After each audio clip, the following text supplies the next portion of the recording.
I found a mysterious door in my basement, and I wish I never opened it.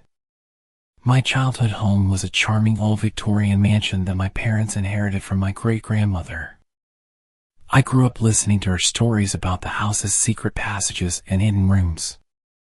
She would sit by the fireplace, a twinkle in her eye as she spun tales of the previous occupants and their eccentricities. When she passed away, I thought those stories died with her. 2 months ago, I moved back to that house after my parents' passing. The mansion had been vacant for years, and the once warm and inviting atmosphere was now cold and eerie. As I began to explore my old home, I noticed something strange. The basement was larger than I remembered.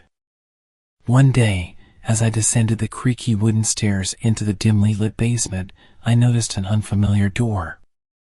It was partially hidden behind a stack of dusty old boxes. Intrigued, I pushed the boxes aside and studied the door. It was plain and unassuming, but it emitted an unsettling feeling that made the hairs on the back of my neck stand up. I hesitated, remembering my great-grandmother's stories. Had she mentioned a hidden door in the basement? I felt an irresistible urge to open it. Ignoring the warning bells in my mind, I turned the rusty doorknob and stepped inside.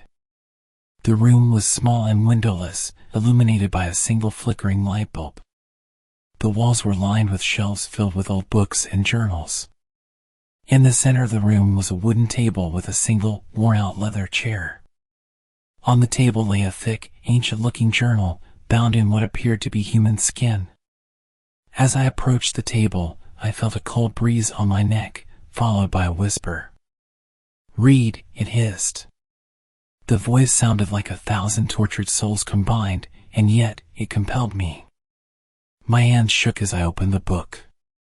The pages were filled with rituals, incantations, and gruesome sketches of demonic beings. I tried to look away, but my gaze was locked onto the pages. The room seemed to grow darker, the shadows swallowing the light as I read on. I felt my sanity slipping away, my mind filled with unspeakable horrors. I don't know how long I was in that room, but when I finally managed to close the book and stumble out, I felt as though I had aged a lifetime. Since that day, I've been tormented by the things I saw. I can hear their whispers at night, see their grotesque forms in the darkness. I can feel them watching me, waiting for me to give in to their malevolent desires. I've tried to destroy the book, but it always reappears on the table in that accursed room.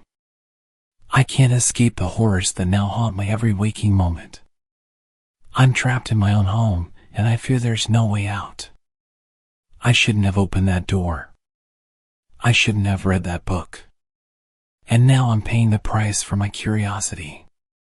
If you ever find a mysterious door in your basement, please, for the love of all that is holy, don't open it.